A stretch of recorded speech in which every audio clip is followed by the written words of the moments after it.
gece Ayten Koyu'nda kamp yaptık. Ayten Koyu Göcek'te koy. Uzun süredir buraya gelmemiştim. Fırtınalardan sonra şurada bir nehir oluşmuş kendiliğinden. İnanılmaz güzel. Bütün gece onun sesiyle uyuduk. Şöyle bir etrafı göstereyim. Daha ayılamadım da.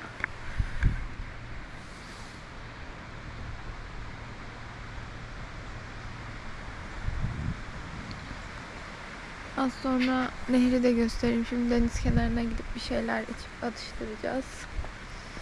O kadar huzurlu ki hava.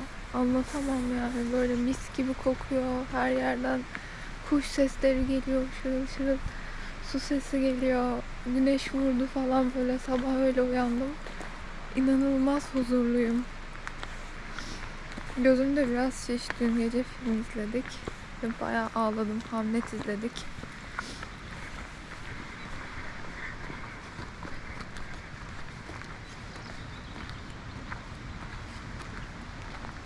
Böyle bırakmışlar iğrenç yaratıklar.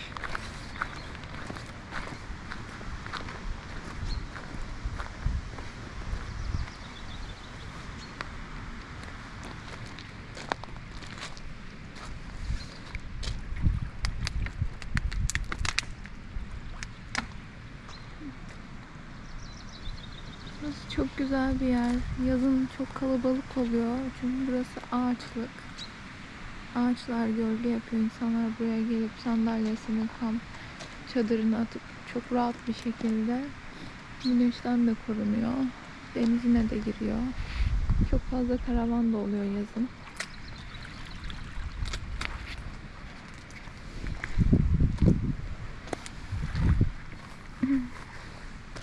Şuraya otursak ne olur acaba ya?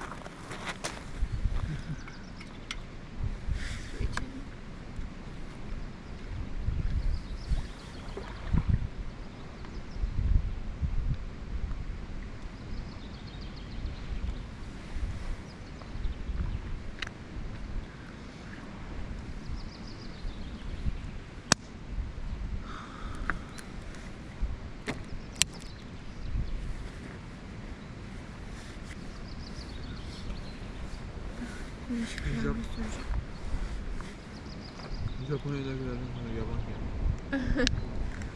Aşkım onlar çok iyiydi ya.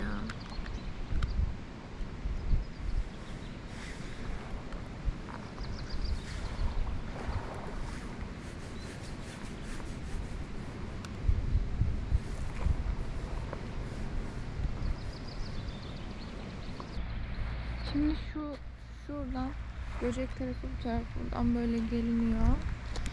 İlk koylardan birisi Ayten Koyu. Burası çok kalabalık oluyor.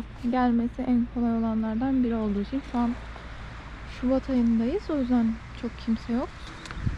Biraz daha bu yoldan devam edince Osman Ağa Koyu var. Sonrasında da Sazlık Koyu var. Sonrasında şeytan var ama onu kimse bilmiyor. En sonunda da Şeytan Koyu varmış ama orayı kimse bilmiyormuş. Gitmesi de biraz zor. Araçla ulaşımı zor. Direkt girilmiyor. Burası gece konakladığımız koy. Yol şurası. Burada böyle bir dere oluşmuş kendiliğinden.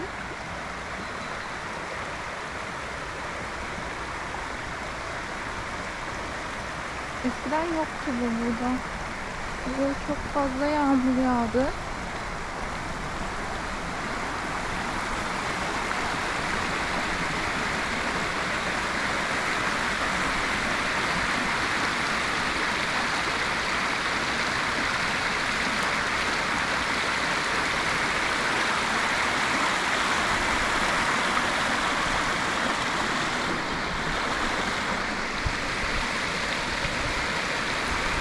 Şimdi burada bir yürüyüş yapacağım.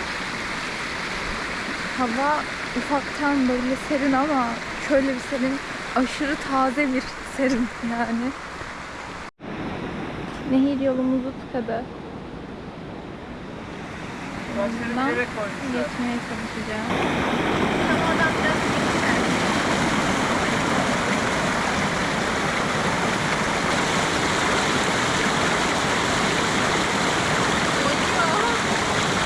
İyi bas. Aşkım onu ayağının tabanını tamamen bas. Ucuna değil sadece. Aynen.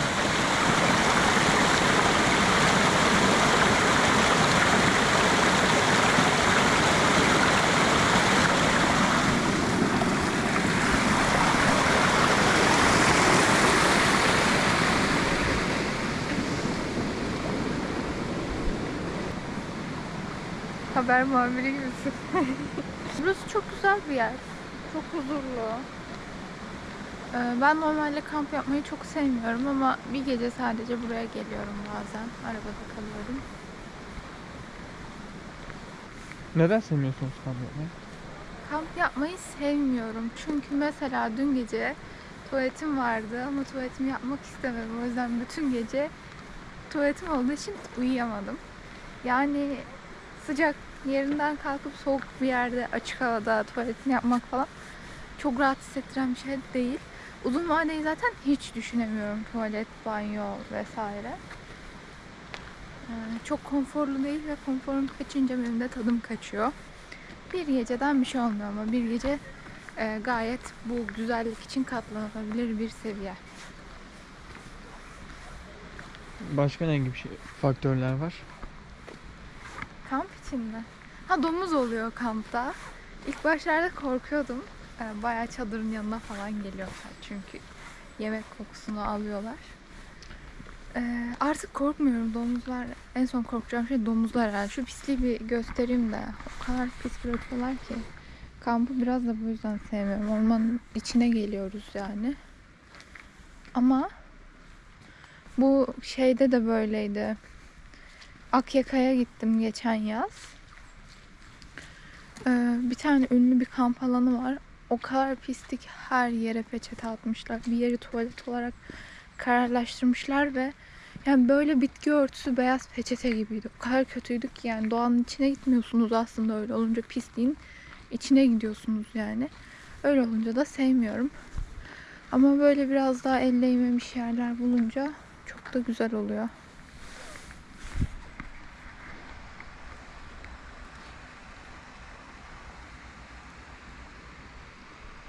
İçinde insanlar var ha. Kalıyorlardır. Vivanın falan içinde insan var. Bir şey hareket ediyor. Aşkım. Burada yaşıyor olabilirler. İnzivaya Baksana. kapatmış kendini. Baksana şeyini de kaldırmış. Ama fırtınada da kalınmaz ki teknede. Tek yaşama yerin teknesi kaldırıyor. Aşkım deli fırtına oluyor. Kalınır mı? Sağ sol sağ sol. Aslında bir şey diyeyim mi? Ben şöyle bir tekne istiyorum ya. Gulet. Hangisi şu mu? Doruk, Doruk denizi mi? deniz gibi değil de yanındaki gibi böyle daha cool. Onun biraz daha cool olsa. Gulet aşkım. Kaptan Jack Sparrow gibi yani.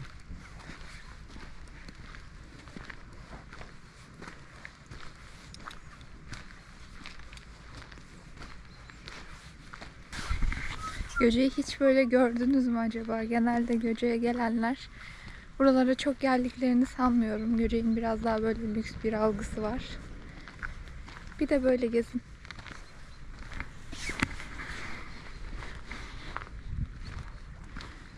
Hiç sevmiyorum şu şeyleri ya. Saçma sapan aksesuarları. Bunda yine bir tane var da. Bu da şey Yani bu tekneler kendi tasarımı zaten çok güzel, estetik şeyler. Baksana şey bir de zaten pat tekne var. Dümeni falan arkadan kontrollü bak. Bu da bir tekne bence. Aşkım yol hiç bu kadar ıssız olmamıştı. Çok bozulmuş yol, bir de bu kadar taş da değil. Kalmamış yani. Toprak aşınmış. Şeytana gitmek yok. Açılmışlar sabah hemen. Tekneleriyle minik. Bak hemen gül doğumuyla balık şuradaki ağaçlarına gidiyor. Evet. Bekle ama hangisini söyleyeyim? Şu Hangi? teknelerin üzerindekini diyorsun. Ta ta en yukarıda Göceğin de yukarısında böyle ağaçlar var ya. Tepede mi? Aynen, onlar çok güzel duruyor. Şurası ne ya? Burası ayrı marina. Oradan. Rixos işte. Orası eskiden çiftliğin kampıydı. Tigen'in. Biz oraya giderdik. Yüzmeye. Ama artık gidemiyoruz. Bir de bir yer daha vardı. Neydi? Rixos mu yapıldı oraya? Ne? Yine bir çiftliğin yeri vardı Göcek'te diyordum. Burası mı? Burası. Hayır, bir tane otel yapıldı ya. Aa, yol göçmüş mü? Otelde en başa Ha, yok. yapıldı. Adam Toros'la iyi gidiyor buradan ha. Toros kullanımının hala bu kadar yaygın olması.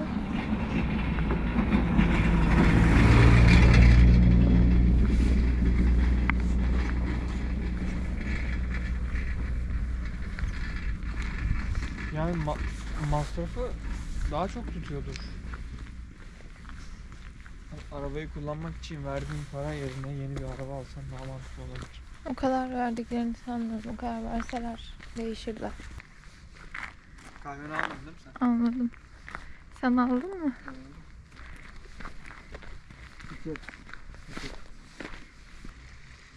Bak daha karşıya. Alınmaya balık. Aslında var ya, Göcek'te yaşayacaksın ya da Fethiye'de. Yani Göcek'te yaşayıp buraya bisikletle gelmek çok mantıklı. Kaçta bisiklet de sürülüyor. Evet.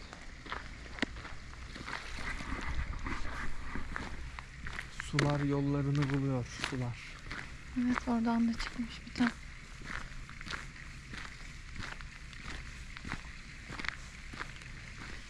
En kötü yeri seçmişiz yaşamak için. Göcek de olabilirmiş. Öyle deme, Kaş'ı özleyeceğim. Özlersem atlar giderim, bir hafta tatil yapar dönerim. Aşkım bence Göcek daha kötü, daha küçük Göcek. Göcek evet, çok küçük. Ama Fethiye'ye yakın yani. Gerçi biz Kalkan'a kaç kere gittik yakında.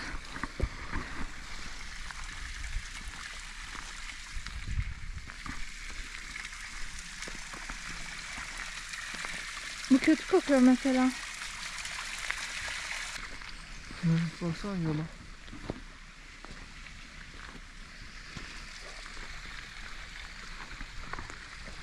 İnsanlar burada şeye para vermiyor işte. Marina parası Marina vermiyor. parası vermiyor. Yapmışlar yerlerinde. Bir de Göcek şey, hani mesela baksana, açık deniz değil, her tarafı kapalı, her tarafı marina Göceğin yapılabilecek. kendisi marina biraz. Aynen. Baksana, ağaç falan uçmuş. Orada kalmış.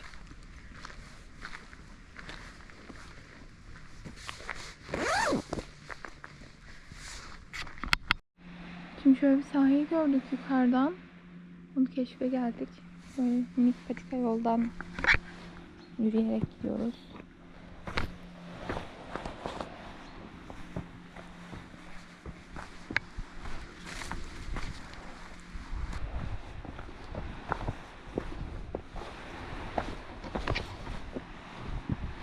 Doğa yürüyüş yapmaya da bayılırım bu arada. En sevdiğim şeylerden biri. Doğa yürüyüşleri. Özellikle böyle hafiften de zorluysa bayılıyorum.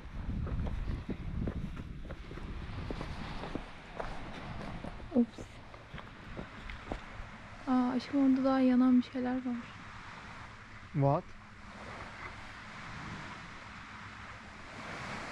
That's not nice. Hiç çekiyor mu yok? Var.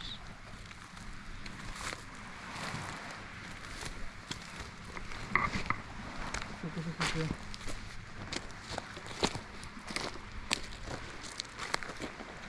Fırtına da herhalde bu pislikler buraya sürüklenmiş. Çok gelinen bir yer değil gibi.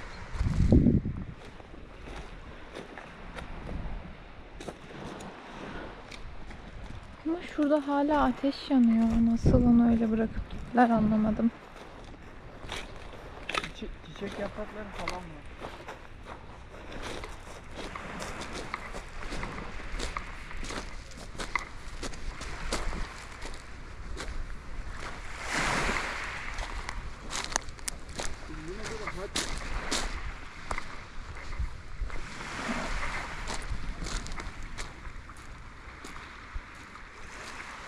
Niye yakıyorlar ki bunu? Biri yakmış, bunu söndürememiş demek. Bilerek içine şöyle küçük odunları da koyup yakmış hatta. Tekirdağ'ı içmişler. Aptal ya bunlar. Ya niye çöpe atmıyorsun ki şunu? İnşallah işememişlerdir bu şişeler. O en iyisi gibi bebeğim. Büyüklük bakımından. İçindeki su gibi ya.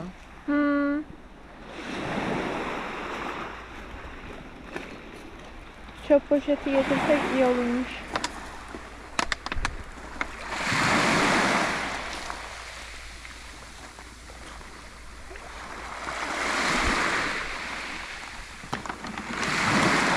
Aşkım, kulpundan tut, onu ileri at böyle. Kulpundan tut.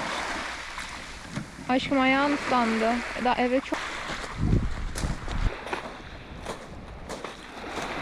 Yani bu koca kütüğü niye yaktılar ben hiç anlamadım. Yani yok mu etmek istediler acaba? Koyacak yer mi bulamadılar? Bu kadarlıkla bu sönmez bu arada ama. Biraz daha alırız. Şimdi bu ağacı söndürmek istiyoruz ama bence. Aslında diğer ağaçlardan uzakta ama yine de çok fazla rüzgar oluyor. Riske atmaya gerek yok yani. Diğer taraftan yapayım da duman gelmesin.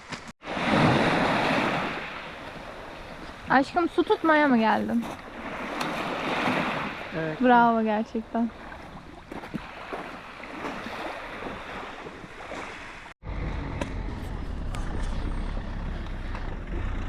Şimdi Göce'ye geldik. Ara sokaklarından birine arabayı park ettik. Buranın bir sahil şeridi var. Orada böyle tatlı tatlı kafeler falan var. Orada oturmayı çok seviyoruz. Şimdi onlardan birine gideceğiz. Ben artık bir kahve içmek istiyorum. Çünkü biraz da hangover'ım sanırım. Bir türlü ayılamadım.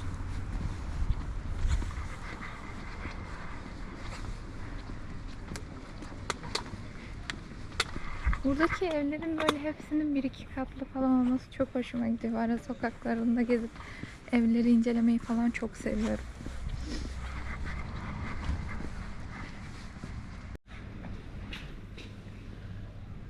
Şimdi Göce'nin sahil şeridine iniyorum.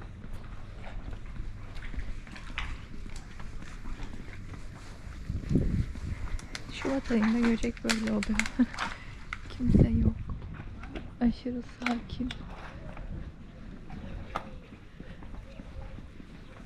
Ama çok güzel bir hava var burada da.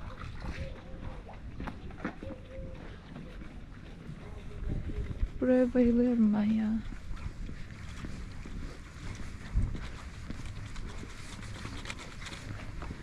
Biraz da saat erken herhalde, o yüzden de çok az insan var.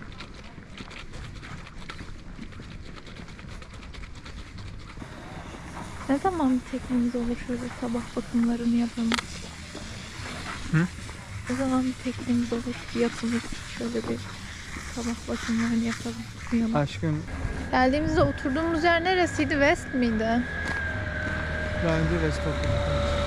Biz genelde geldiğimizde West'te oturuyoruz. Zaten gördüğünüz gibi insan yoğunluğunda en çok olan mekan orası. Wow, bayağı doluymuş. Çok güzel ağaçların altında. Deniz kenarında şöyle. Yemekleri de güzel, fena değil. Gayet keyifli bir yer. Buraya mı giriyoruz? Buraya girip bir bira içsek ben yok olurum herhalde. Şimdi Starbucks'a geldik. İnanılmaz güzel bir Starbucks. Etrafı böyle ağaçlarla çevrili. Çok sakin. Şimdi burada biraz çalışacağız.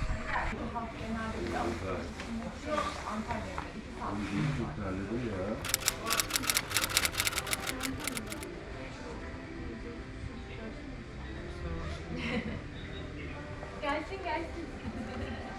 günde aldım bak. Otel çok temiz.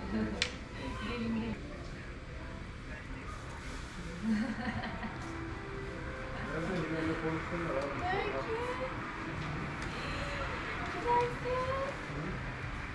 Nerede resmini çizdi? Hadi bunu kocaman çizdi resim. Var mı? Yok.